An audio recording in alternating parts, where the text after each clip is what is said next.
right, good evening, everybody. It is that moment that we've all been waiting for. Coming to you live on City Town Talk. None other than is me, Brother Fonz, the hostess with the mostest. And today, I got somebody very interesting coming on. I'm gonna just let my theme song play for a little minute so I can just calm myself down. Because I'm excited. I'm gonna tell you the truth. I don't pretend, I don't fake the funk up on here. So wait a minute, just groove with this for a second while I play my lap. Oh man. Woo! Somebody stop me. Hey, look, good evening, everybody. I'm telling you, once again, I'm gonna say I'm a little excited. And I'm Brother Fonz, and tonight's guest is none other than Rashad Grove. He said he wants to go title free this evening. So I'm not gonna give you all his titles, but I'm gonna tell you a little something about himself, because that's what this thing is all about. So look, I need y'all, you know the drill, right? Get on your devices, hit this video up, share it to all your friends and family, because this is going to be a classic.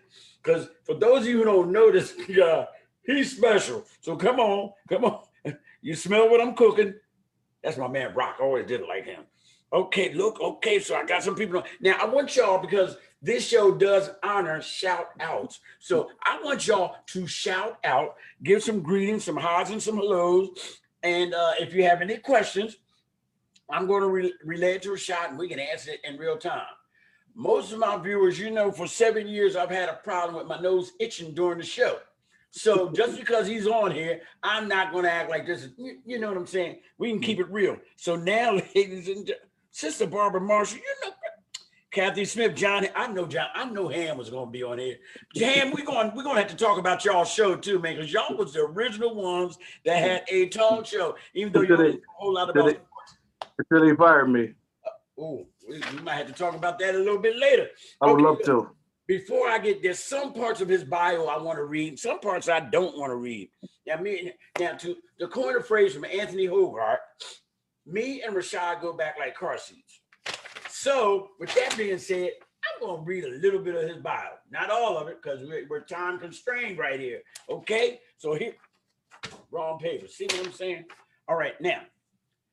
Rashad Grove. As a public theologian, Reverend Grove's work has been featured in academic publications such as Pathos, Rhetoric, Race and Religion, Religion Matters, and several others.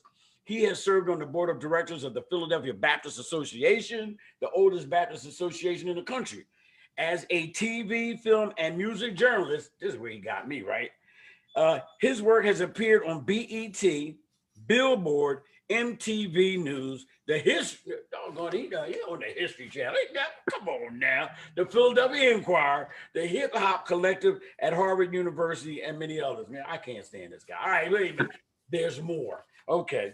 He is a graduate of the State University of New York at Empire State College, cum laude, with a BA in African American Studies and a graduate of Princeton Theological Seminary with a Master of Divinity degree and a Master's of Arts degree in spirituality, formation, and mission. He also received a certificate in Black Church Studies and a certificate Women, Theology, and Gender. He received the prestigious Matthew Anderson Award and some other kind of awards. I'm out of breath. I can't say no more. But now check this out.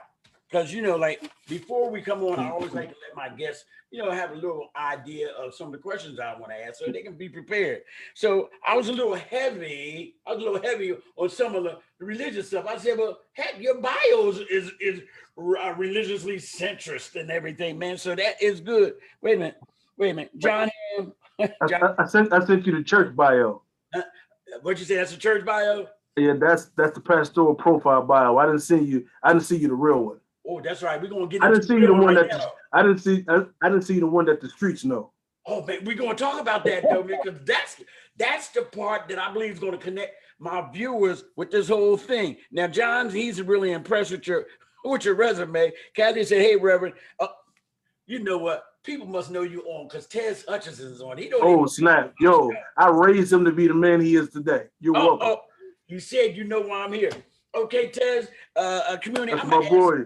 I'm gonna ask some questions that I'm sure you all know, but this is how I usually start all my views. before I like to talk about what a people does or do, I like to talk about who they are. So look, so tell me, are you born and raised here in Coatesville? Are you original? What's going on here with you? Born and raised, lived some other areas. I'm in Princeton, New Jersey now. Spent some time in West Philly as well. But born and raised, barely got out of high school in Coatesville, all that good stuff. Okay, okay, all right. So you barely got because you was like a challenge. You was going through some things. Oh man, out of 400, I'm probably 395. Oh wow, wow, wow. Proof positive God can help some stuff, help some people. Amazing, right? So when you was in high school, what did you aspire to do or be? Here's what's crazy. When James Skoogie Smith cut me from the varsity squad, I was on JV, but I couldn't keep my grades up, so I couldn't make it through the season.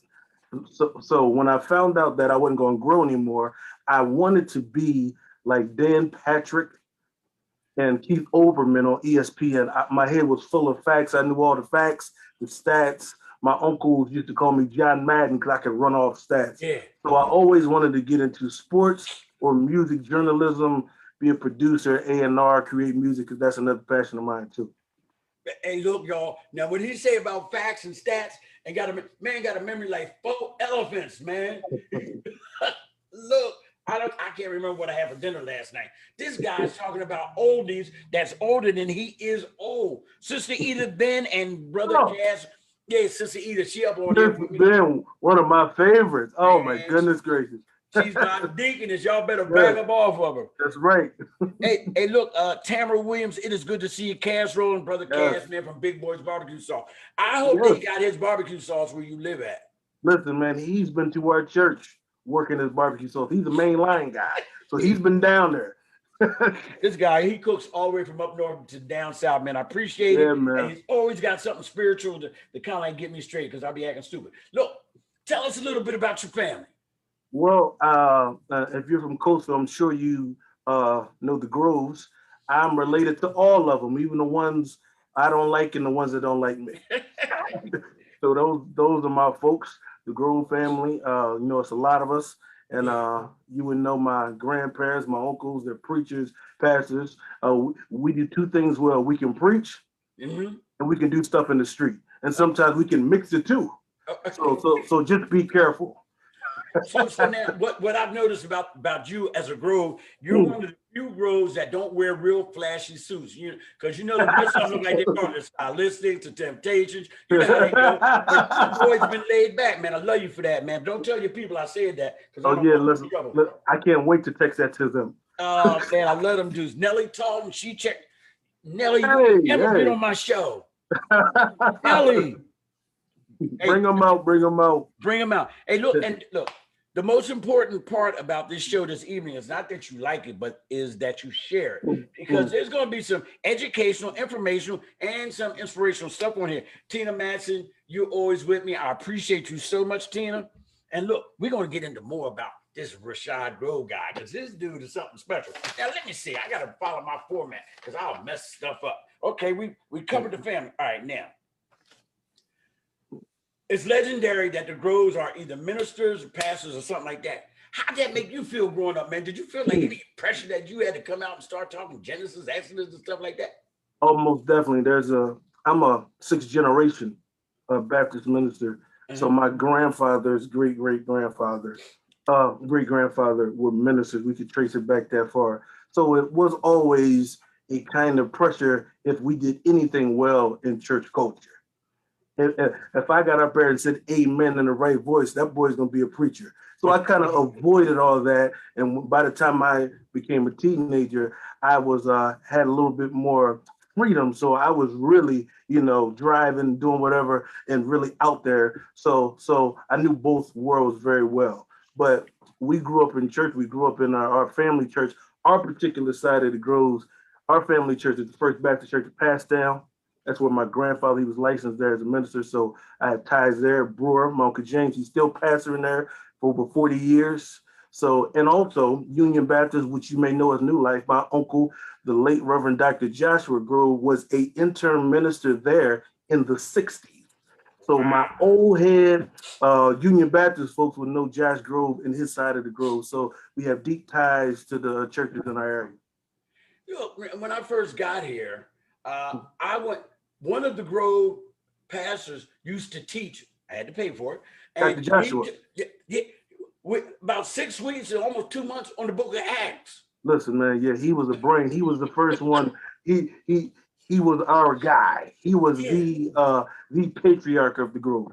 I got the certificate in my briefcase when I first got here. Man, God bless you. Hey, Mm. Joanne Richardson, just checking. Hey, Oh, Joanne. listen, that's one of the main line's finest. Happy belated, Miss Joanne. Yeah, hey, Joanne, I called you too to wish you happy birthday, but you didn't return my call. I ain't mad at you though. Okay, Nancy James talking about, hey, Hey, Shad, Mount hey. Pleasant Street for life. Yeah, I think she said Shad. Yeah. Oh, See, you had to see me as a little kid to call me Shad. You didn't see me as a little kid, or we did some dirt together. You'd have called me Shad. oh, wait a minute. Here was somebody. Randy Bruce Grove said, hey, lover. I know All her right, very well. wait, let's keep it soft and let's keep it clean. We got a lot of viewers on here. All right. Sister Edith Ben said hello to the family. That's Mrs. good. Ben, miss you dearly. I got Sister Edith Ben addicted now. We be on Facebook all You the see time. her on now. Who would have thought? I love her, man. I love her to death. She's still the sharpest dresser in America, too. Yes, She get all the yes. clothes. Shout All out right, to wait. Elijah Jr. All right, now look. All right, so all right. Now, did you have a real job before you entered the ministry? Oh, listen, man. But besides me hanging around that footstop in Fonzie, everybody did it. Everybody came through there in my generation. Me, Bub, Tootie, John. Everybody made a pathway through Fonzie's footstop. This and that. One of them, we all worked there. But my background a little bit. I did construction. My daughters never believed me when I told those stories. I was a union guy working construction. Those big union gigs. My cousin, he retired. Calvin Suki Smooth Grove got me in there. So we used to travel far and do construction. When I was working my way, trying to find my way through undergrad, I did that. I drove buses. But my joy and my passion when I was in sales, selling financial services, because that was my thing. I still miss that. And I did that right up until I was called to full-time ministry at the First Baptist Church in Wayne.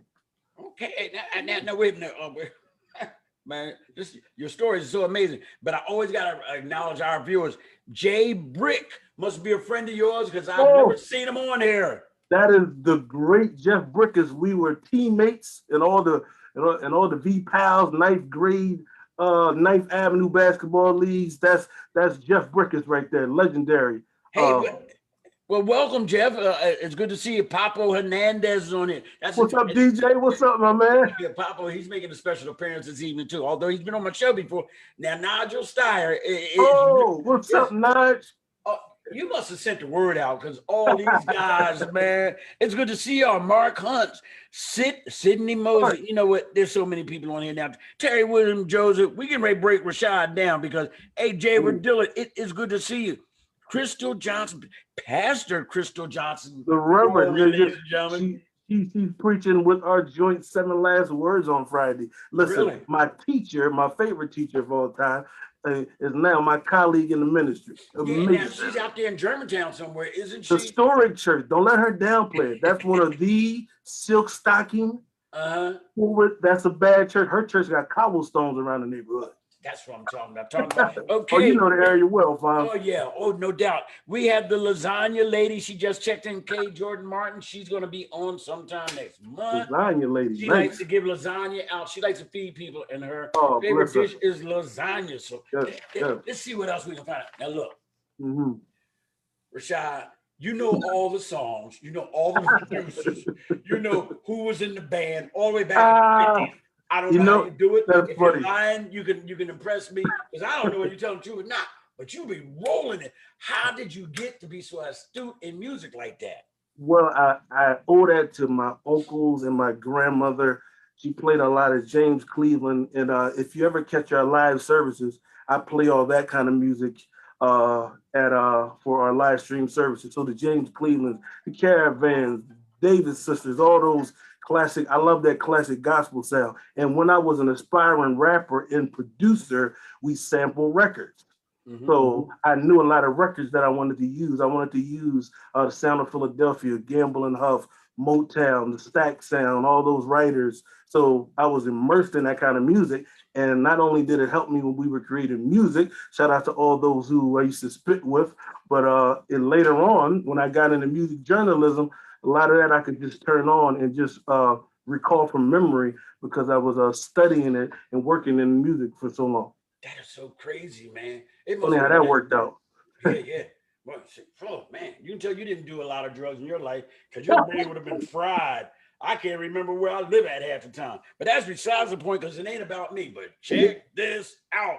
I got more stuff to ask you. Okay, now, yeah, this is crazy, right? I'm excited. I'm just sit down and just talk. Like, Let's do it, man. yeah, I ain't trying to be cute. But check this out. Now, ministers. Yes. Now we're going back to ministers, but I'm gonna get back to your journalism and all that kind of stuff. Let's do it. Because you knocked me off my socks when I started reading your stuff. I didn't know how to articulate with pen and pencil and paper. I knew you could remember stuff, but you snuck that joint up in us, bam! And all of a sudden, here we go, BET, MTV, and MOUSC, and all that stuff. That's besides the point. Let's get back. As a preacher, did you fashion your style after anybody, or who's your favorite? Wow. Wow. Of course, I was deeply influenced by my own family. They were great preachers, great Southern preachers who like to whine and tune. I love that style. I definitely got a lot of that in me. But as I grew and developed and I found my own way, of course, Pastor Williams, who was a deep um, influence and mentor to me when I was at New Life. I believe you were there. That's where I was licensed and ministered at. I served communion there. I baptized folks there. Pastor Dan was gracious to me and allowing me to develop and find my own voice. So of course he's a great influence to me, but also cats like Freddie Haynes and Martin Luther King, Gardner Taylor. His life was wild and foul, but C.L. Franklin was always a favorite preacher of mine, and also sisters like Leslie Callahan and Nichelle Goodry and a bunch of others out there. And a lot of my professors I had in seminary helped to shape me homiletically into kind of being a good preacher. See, that's what I like. He said homiletically. Now I got to go look it up in the dictionary. That's all right. Just make me look bad. But check this out. Did you just hear him roll off them names and stuff? There's a lot of stuff between that guy's ears, man. Oh my God. We're going to take this a little bit further. Now, first of all, I got to make sure your wife said to ask you your rap name. What is your rap name? I tell her she's all up in my business. See, that ain't right, is it? Now, not I have a few aliases. It's funny. I had the name Exodus. As short for EXO, me and Shaman Tools, who I named Instinct. Now he's Tools. Aaron Ingram, who is buck 50 now. Now he has a great wrestling podcast. Pete Hall, Tez was around a little bit after I left, so we were all in the group that wind up being called Dirty Game, and we would rap together. My man Jamal Twyman, my main man.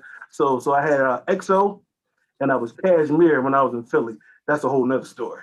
Oh, wow, man. Good stuff. Good stuff. Hey, I know you ought to be working on a book. If you're not, you should. That's confirmation if you've been thinking about it. Idris Grove has checked in. That's one of my favorite cousins. We was in homeroom together.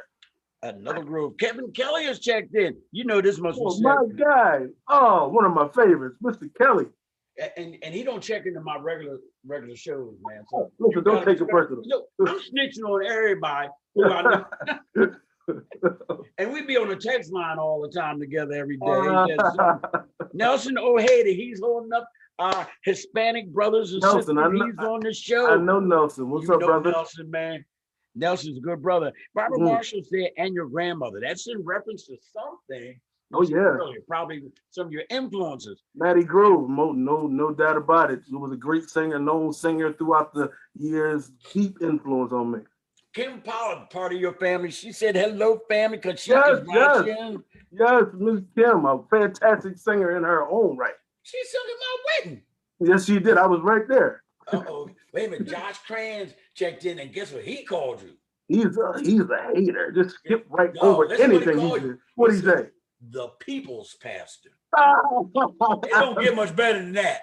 We always going at it. always going at it about the sports. Do I accept that, Reverend Kranz? I will accept Josh being the hates people's LeBron, president. don't he? Oh, Josh really listen, man. hates LeBron. Listen, that take me down a path I don't want to go tonight. I love hearing him talk about it. All right, so now where we at? Okay.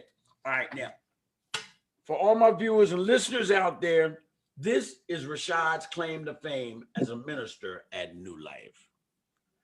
What We is can that? count on Rashad to preach 15, 20 minutes max. We all could get home and watch the Eagles play, the Sixers come on, because when we see them march out there and sitting in that middle seat, time's yours. Come on now. Let me ask you a question, man. Did you do this on purpose, or is there something that yeah, because 20 minutes max, and you got your point across. You did all the little things you're supposed to do. Is that your claim to fame where you're at First Baptist? Oh, most definitely. That is a reputation I try to cultivate and keep. And I don't know if you remember this. You may not have been in the class, but when one of those cuts classes, that's where I first started going back to school. And I remember we were in a speech class, or we were talking about something, and they said the capacity of people to sit down and listen to anyone speak is 25 minutes at the most. Yeah. And that really stuck with me. So when it comes to preaching, I never preach for more than 25 minutes. The spirit ain't never hit me that hard. I mean, we may have 25 minutes of shouting, but not 25 minutes of me sitting there saying stuff. And I found out that people appreciate your preaching when you take time to study and develop and research so you can be a good steward of their time. Man, you get ready to have me give you a tithe and an offering, man. Come on, man. Stop. Put my hand, get away from my wallet. Oh my goodness gracious. Somebody help me. Oh, this man. But look, maybe that's why people stop tuning in to me after a half hour of me being on here. All of a sudden I see my numbers going down. Maybe I need some dancing dogs on here or something. I don't know. Hey, Deborah Armour has checked in and she said, hello, Brother Fonz. I want to thank you for speaking and shouting me out. Kevin Kelly said, amen to something. Levi Bo Worthington, he said, amen on the 25 minutes. I love Levi because Levi Bo Worthington, he's very transparent. When he messes up, he fesses up in public. The same way he mess up is the same way he mess up and all that. That's why I really dig you, man. We need more brothers like you, man. Now, where else were you at? We talked about your legendary sermon. Okay. All right, so look, you were the youngest pastor at what is it, First Baptist Church? First Baptist Church in Wayne. Yep. How did that make you feel? One of them. You weren't the youngest though. I believe one of my predecessors, Reverend Robert Williams, may have been a little younger than me. Okay. Yeah, okay. But I believe I was 31 when I was voted in there, and it was 8 years ago in March, first Sunday of March. How did they hear about you? I mean, I forget. He's our emeritus deacon now. He's retired. Deacon Edward Berg got a hold of me somehow, and I was like, "Are black people in Wayne?" Because I'm a black preacher in every sense of the word. So I was did my research, and I forgot that Brandy, her father, my father-in-law, Mr. Gary Lewis, he was at Second Baptist in Wayne, which is on Highland Ave in Radnor. So I said, there are some black people. So when I went to First Baptist, they were without a pastor for some time. Dr. Miles had passed away a few years ago, so they were really searching for a pastor.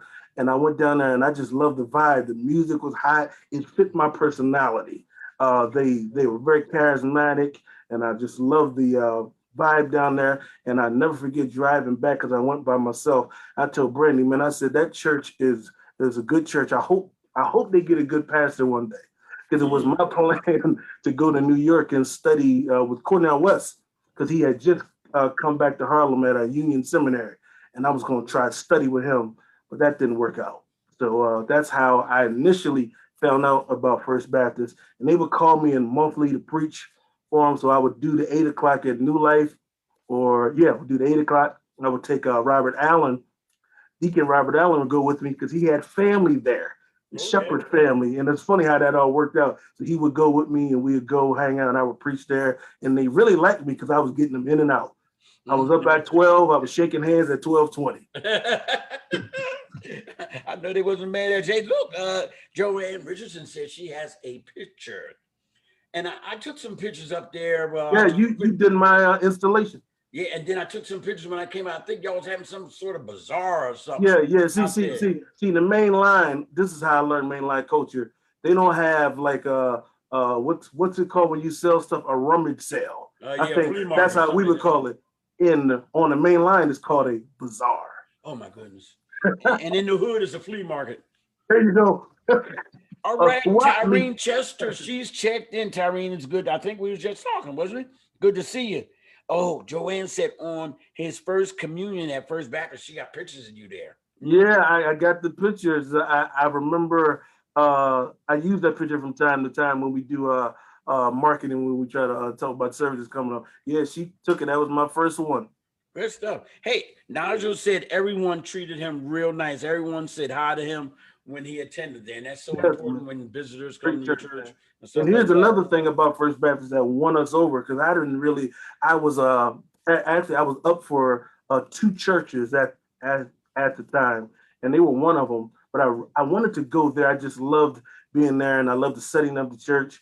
And Brandy went there by herself, and she was talking about how nice they were to her, not knowing that she was my wife. So that really left an impression on her. So and they have been so kind and generous and gracious to us. We are fully ourselves, as you can tell at First Baptist. So it's been a great fit. Okay, Albert Alamir, my man Bookman checked in now. Here's a Well, question. Here's a question I got for you. okay. You're not the average preacher. I call you a hip hop preacher. I don't know why, because you know hip hop. Yeah. You know all genres of music. Now, at your church, did you have anybody that was like so old school they found it hard for them to accept your personality and stuff like that, or was everybody real icon? Yeah, I think it was a great connection because even though I may be younger, I have a very, traditional rubric and frame for which I come from because I'm committed to the tradition of preaching. So I'm not um, wild in the sense of not being prepared, of not taking it seriously without taking myself seriously. I think they appreciated that. That there's a scripture without preaching tonight, in Luke, I believe it's 6:17. Jesus is just dropping that beatitude bombs on them, and it mm-hmm, says he stepped down and stood among them. mm-hmm. And I believe people need us as ministers to step down from time to time and stand among our people. I Oh, believe they appreciated that from me. I try to do that, and they probably when they heard me hooping and hollering and tuning up and doing all the black traditional kind of stuff, they said, "Oh yeah, he's a preacher." And I probably came to them as a real preacher kind of preacher. That mm-hmm. was my like reputation back then as a as a preacher. Good stuff. Good. Hey, Ravana Griffin has checked in. Sissy Dish Shields is up on here. She's up on Oh, here. my homie right there. Oh, those are my folks right there. Good stuff. Good. Cindy Yeah. Outlaw, it is good to see you this evening. And she is giving you an amen shout out. If you say one more thing that sounds deep like that, I ain't got no money. I told you I'm broke. I'm not giving you nothing. And I don't email money. Now, where else am I? Okay. I can't take it. I can't take it. Let's, Oh, let's talk about journalism now. Okay. okay. We've done all that. Okay. You done saved half my viewers, half of them, they done accepted the Lord and everything. They can rejoin your church. But let's talk about this journalism thing, man. Well, it's funny. I began writing more on Twitter like 2013. Everybody writes, especially when you going through school. You write papers, and I knew how to write from a technical standpoint, and I knew how to write about religion and topics of politics. But that wasn't. I wanted to write for a more general audience, and so I would write every once in a while. I would find some blogs to contribute to. Then I was watching my man Deshaun Smith, who was writing for Revolt TV. That's Sean Combs's network. They have a website, a well-known website, and I inboxed him. And I said, "Man, I like how you write about music. You seem to really know your history." And he said, "Am I a writer?" I said, "Well, I write more academic stuff." That's when I was really trying to get a PhD at Princeton, really trying to follow that path. And I sent him some of my stuff I wrote back in the day on blogs. And he said, I think your stuff is good enough where you can start pitching Rolling Stone and Billboard. You can get on these sites. And I said, for real? And he said, yeah. So I worked on some pictures because to write for these publications, you got to sell your ideas. It can't just be, let me write about Janet Jackson.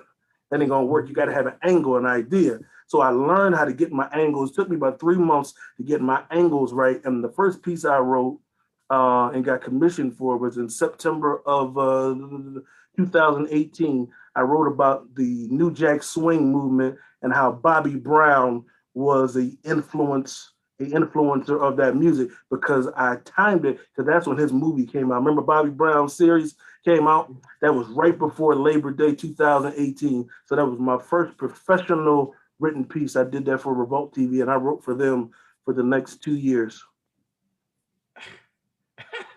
And that's funny because that has nothing to do with what I was going to grad school for the deep philosophical, theological stuff.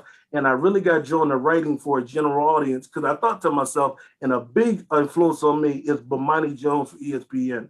And he said, you know what? I got tired of studying and writing stuff that my family couldn't read because he is a trained economics guy.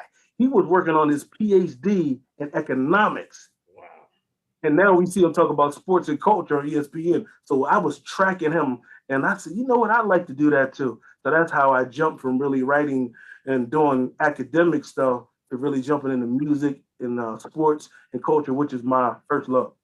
Okay, look, Donald Anderson just checked in now. I'm gonna go off the grid. What's up, Anderson? But don't y'all go nowhere because I'm gonna find out how he got to interview Idris Elba, Method Man, Lorraine Toussaint, Jarrell Jerome, and Caleb McLaughlin. We're going to talk about it in a second.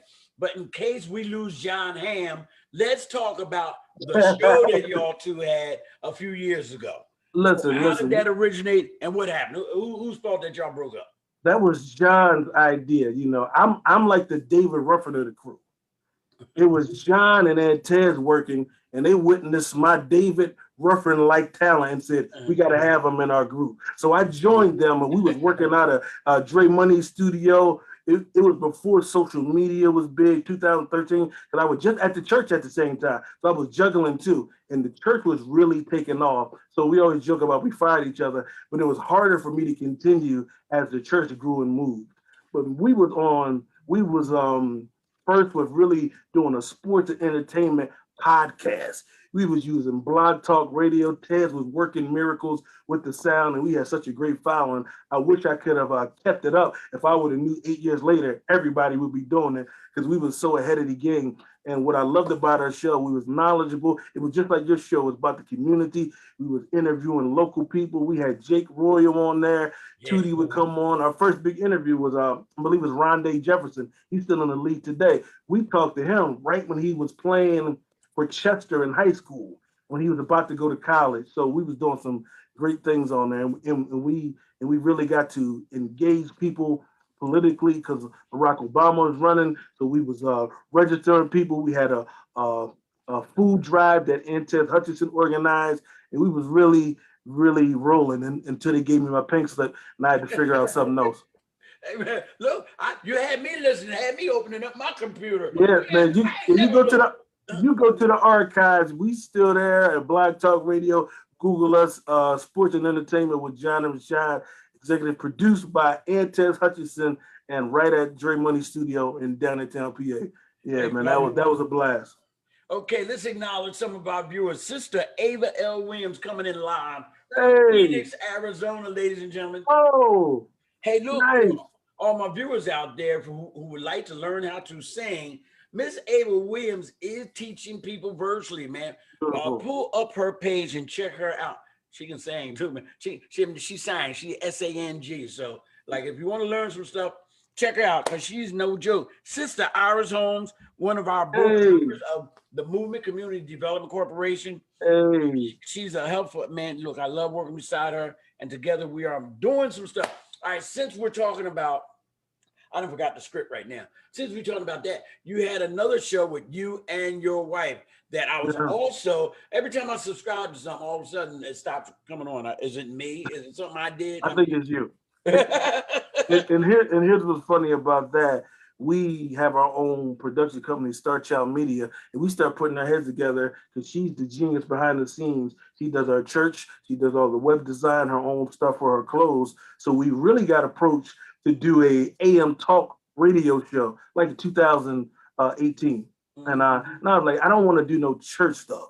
I said, I'm in that a lot. I said, I want us to do a regular old talk show talking about music, talking about films and things that we love. So actually, for a good almost a year, we were on AM radio in the city. We would go down once a week where they were shooting 610 ESPN, where Angelo Cataldi and those guys, we were shooting. We was on the same AM station with them and doing our own talk show, the Briz and Rashad Experience, and that came out of the New Negro Experience, our podcast that we used to do right in our house.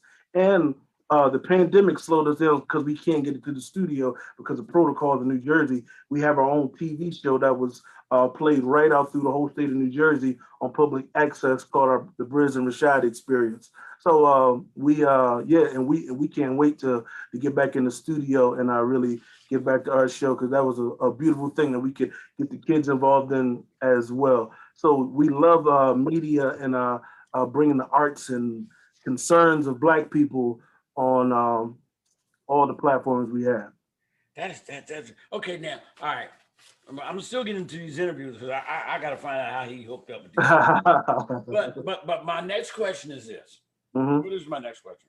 What has been like your most exciting or intriguing interview that you've ever done? I'm telling you, the one that dropped the most science on me was Master P. I talked to Master P like in 2018. I was writing for a hip hop publication called All Hip Hop, and I talked to him for an hour. I still got the recordings, and he was dropping so many jewels about owning and just the kind of sacrifice he had to make to become an entrepreneur, or what is called a mogul in hip hop, and how he built his brand.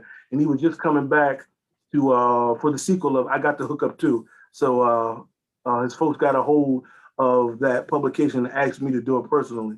So talking to him was an amazing experience. And I've been blessed to talk to a lot of actors because really, even though I do a lot of music, I'm right now on staff of BET doing entertainment. So I'm always writing about film and TV and things about Black culture. But I still love to jump in music from time to time with some other sites I freelance for. But talking to Master P was mind blowing. That was a good one.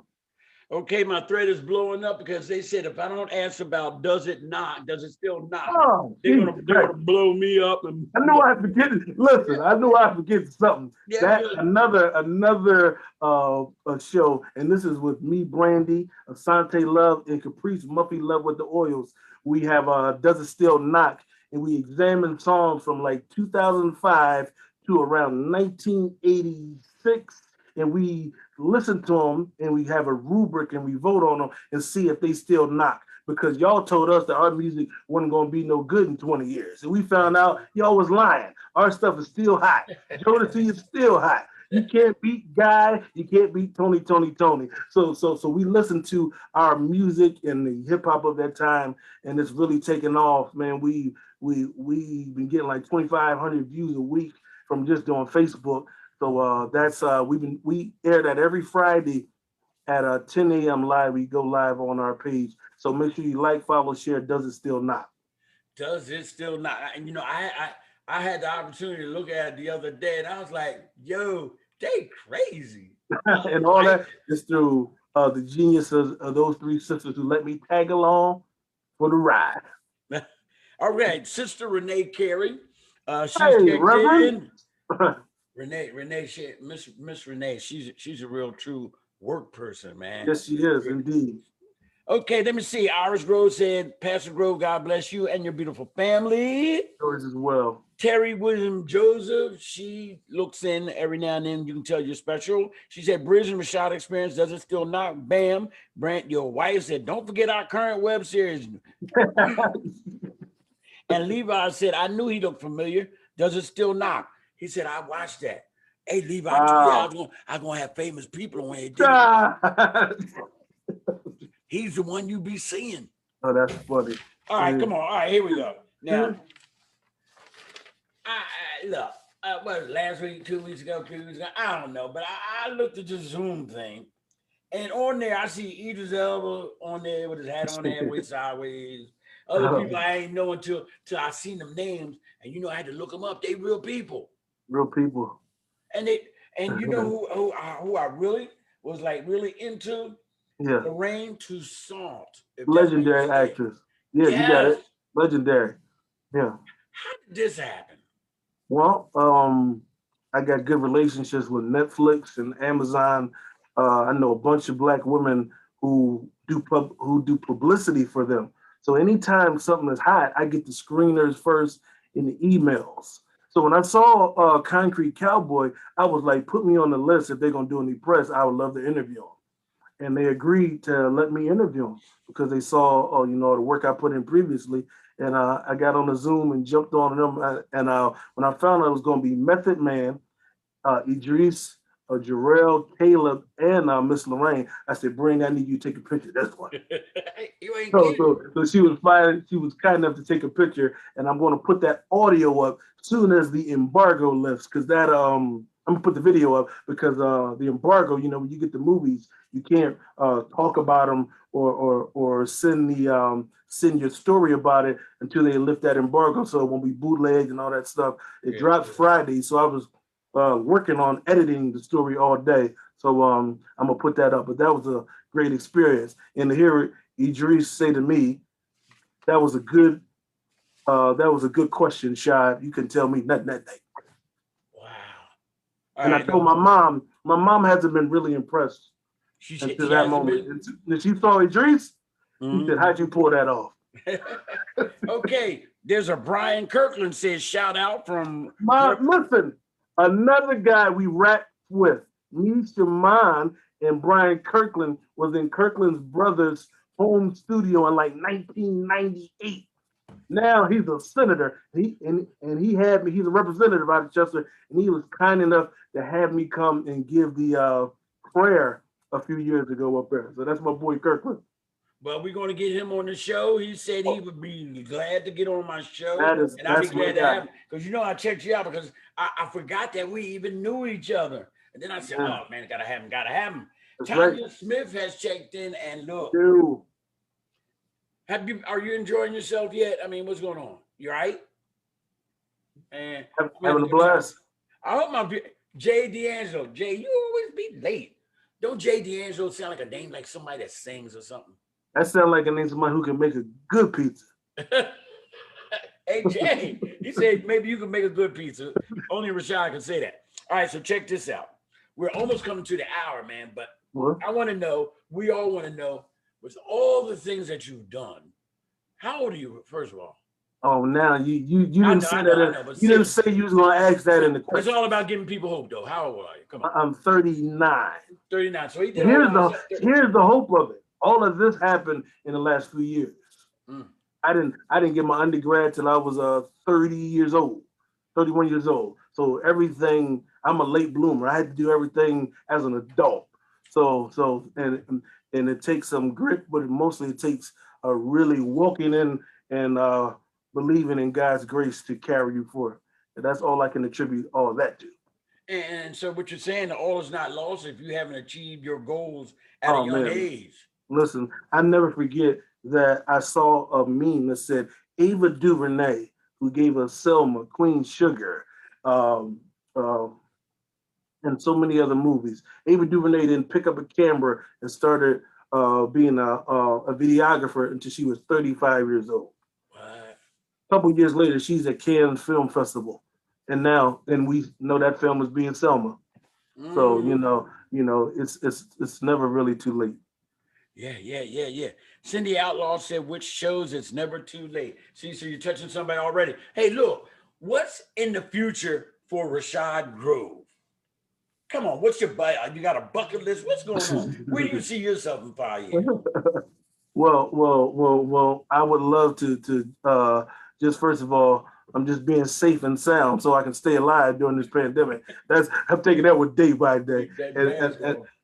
man, listen, I don't play. I just want to see my family thrive, to make sure I'm a good cheerleader for them, because we all doing stuff. My daughter's an actress, just got an audition tomorrow, even though we got to do it virtually. We're still in the game. But I really, for myself, man, I just want to keep. I'm using writing so I can really just talk. That's my gift. And I found out when you can talk, I talk as a preacher. I talk when I counsel. I talk when I visit my members. I talk when we fight for justice, fight against injustice. So the gift of communication has many different lanes and pathways and tentacles to open up. So just as much as I like to talk about preaching and being a progressive thinker and yada yada yada, I still like to talk about sports and music and culture.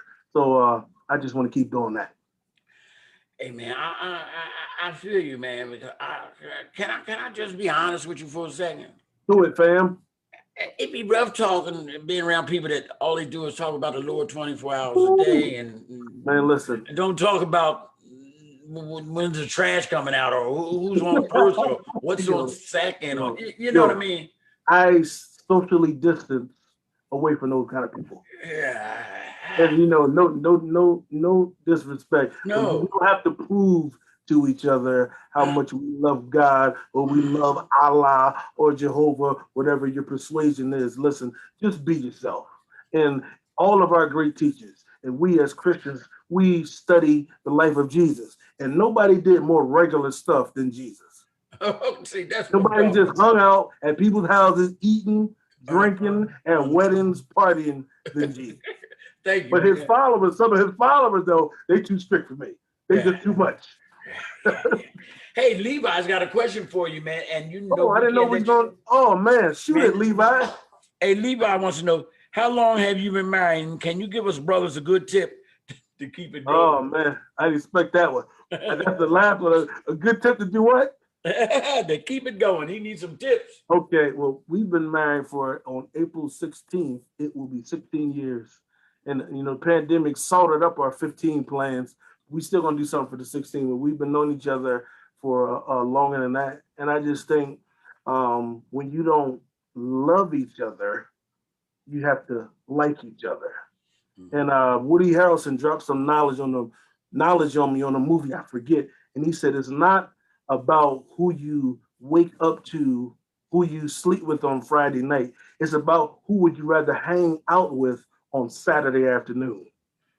And if you can't hang out with your significant other on those Saturday afternoons, and doing the minute things of day-to-day living, if you don't enjoy each other's company when you're just talking, if y'all don't know how to laugh together, cry together, watch a movie, enjoy a film, have a good drink, whatever your thing is, if you don't know how to do that stuff together, then maybe that's not the one.